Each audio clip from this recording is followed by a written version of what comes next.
Welcome to Mrs. Karl's Chemistry Crash Course. Today's topic is scientific notation. Why do we use scientific notation? Well, in chemistry we deal with very big numbers and very small numbers. So that's why we use it. It would be absolutely ridiculous to have to do math with numbers such as 602 with like 21 zeros after it. So we use scientific notation to make numbers easier to work with. Really, it's going to be easier. So what is scientific notation? Well, what we want to do is take those really big numbers and put them into numbers that are more manageable using powers of 10. So we're going to take a number that's rewritten as the product of a number between 1 and 9.9999999, or you could say 1 and 10 without including 10. And an exponential term, or you may know it as a power of 10, where the little n there next to the 10 is a whole number. So our really big number, 602 with 21 zeros after it, turns into 6.02 times 10 to the 23rd. Okay, let's do some examples. So let's take some kind of big numbers and kind of small numbers and put them into scientific notation. So the first thing you want to kind of think about is where's the decimal place in 4,741,000? So we assume the decimal place is right here after the number, and then you count the number of times you move that decimal place. That number is going to be the power of 10. So that's going to be n, it's going to be the whole number. So we're going to move this to make this big number a number between 1 and 9.99999. So we're going to move this decimal point 1, 2, 3, 4, 5, 6 places. So we get a number between 1 and 10, 4.741. Since we're doing a product, use the times symbol. 10, and how many times did we move that decimal place? We moved it 6 times. So you could go back and count that out. Now, why positive 6? Because this number is greater than 1. If it's less than 1, like our next number, we're going to use a negative power of 10. So this one we have a decimal place, so we're going to count how many times we move it to make this number between 1 and 9.99999. So we're going to move this decimal 1, 2, 3, 4 places.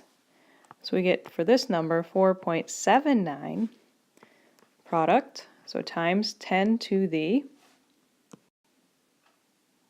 4. So we moved it 4 times, so it's going to be 10 to the negative 4.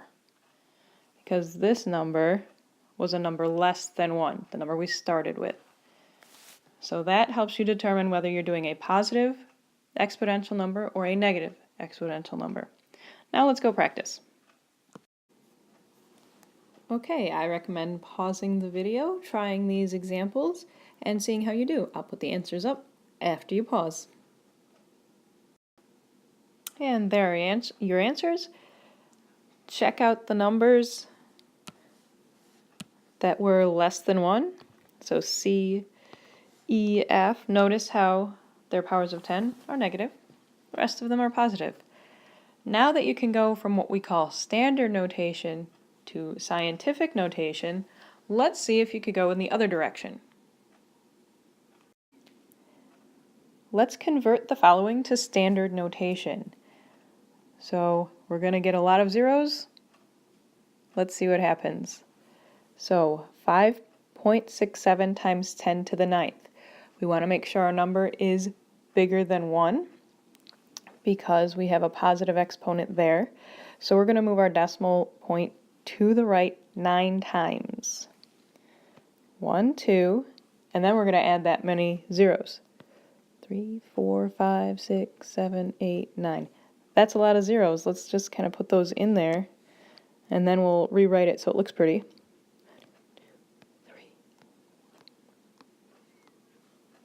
So I have 7 zeros, so that's the 9 places to our right.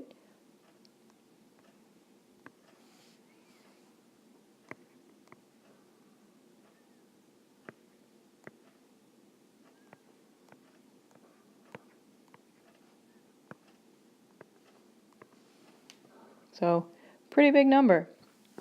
The next example, B, now we have to the negative third, so we want to make our number smaller than 1, so we're going to move our decimal point to the left 3 times. 1, 2, 3. So we're going to get 0.002892. I challenge you to pause the video now and try C, D, and E on your own. There you go. Take a moment, check your answers. That last number was pretty big. I had to type it out to make it fit on the screen for you. Rules for addition and subtraction using scientific notation. Step 1. Convert all numbers to the same power of 10. Step 2. Add or subtract the non-exponential part of the number, so the number that's to the left of the multiplication sign. And the power of 10 at that point is going to remain the same. So let's do some practice exercises. Our first example, let's try adding 1.00 times 10 to the 4th and 2.30 times 10 to the 5th. Pause the recording, try it on your own using the rules from the previous slide, and then we'll go through it. Welcome back. So let's see how you did. So step 1, convert to the same powers of 10. I chose to convert my 1 times 10 to the 4th to 0.1 times 10 to the 5th. So if you increase your power of 10, you need to decrease your non-exponential number by the same power of 10. So if you increased your power of 10 by 1, like by a power of 10, you need to decrease your non-exponential number by a power of 10. So we converted them, our powers of 10 match. Now you just add the numbers, so 0.1 plus 2.3, you get 2.4. And then our last step would be to just keep the power of 10 the same. So our answer should be 2.40 times 10 to the 5th. You could have easily gone the other way. So if you wanted to, you can convert 2.30 to 10 to the 4th. So that would convert to, we would decrease 10 to the 5th to 10 to the 4th. So we decrease that by a power of 10. So we're going to increase our 2.30 by a power of 10. Move the decimal place 1 place over. So we're going to get 23.0. So 23.0 plus 1 gives us 24.0 times 10 to the 4th. If you chose to go that way, you found yourself in a little bit of a pickle here, because this number is not a number between 1 and 9.99999. So now at this point you'd have to convert it so it would match that answer. So you would decrease this by moving the decimal point, so you go to 2.40. If we decrease that, we need to increase that power of 10 there to 10 to the 5th. Not a big deal if you went that way. Either way, you get the same answer, 2.40 times 10 to the 5th. Let's say you have to multiply. This one's a little bit easier. Multiply the numbers, then you take those exponents and you add them. At that point, you convert the answer to scientific notation if it's not in scientific notation. Let's practice. Okay, let's multiply 4.24 times 10 to the 2nd by 5.78 times 10 to the 4th. Take a moment, pause the video, try it on your own, and then come back and see how you did. Welcome back. So step 1 and 2, I kind of combined them here for you. Take your non-exponential numbers and you multiply them, and take your exponents and you're going to add them.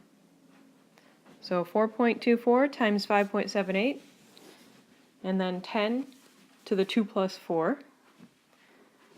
When you do that, you get this number, 24.5 times 10 to the 6th. Just like in the last slide, that's not in scientific notation, so we need to move the decimal point. So we're going to decrease our 24.5 to 2.45. If we decrease that number, we need to increase our power of 10. So your final number should be 2.45 times 10 to the 7th. How'd you do? Division. Division can be a little bit more tricky, but I'm sure by this point you have a pretty good idea. Divide the non-exponential numbers, just as when you were multiplying, and instead of adding the powers of 10, you're going to subtract the denominator exponent from the numerator exponent, and then express the number in scientific notation. Okay, let's do our division example. You're going to divide 3.78 times 10 to the 5th by 6.2 times 10 to the 8th. So I wrote it out in the top in blue for you a little differently so that you could see the numerator and the denominator. So take a moment, pause the video, try to work it out, and then come back and check your answer. Welcome back. How'd it go? So you did your division, you did your subtraction, and let's walk you through it and we'll reveal the answer. So when you divided, you got 0.61.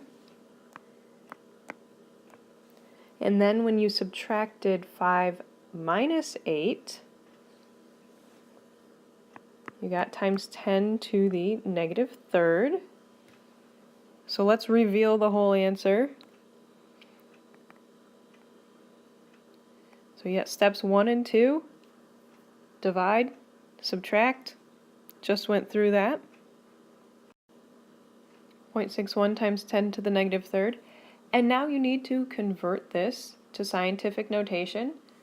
So we're going to increase our non-exponential number. So 0.61 is going to become 6.1. If we increase that, we need to decrease our power of 10. So you end up with 6.1 times 10 to the negative 4th. So that's the end of scientific notation. You learned what it was, you learned how to convert, you learned how to add and subtract with scientific notation, and you learned how to multiply and divide with scientific notation. Now's a good time to pull out a worksheet, do some practice, open your textbook, find some questions to practice. All right, hope you learned something. Have a great day.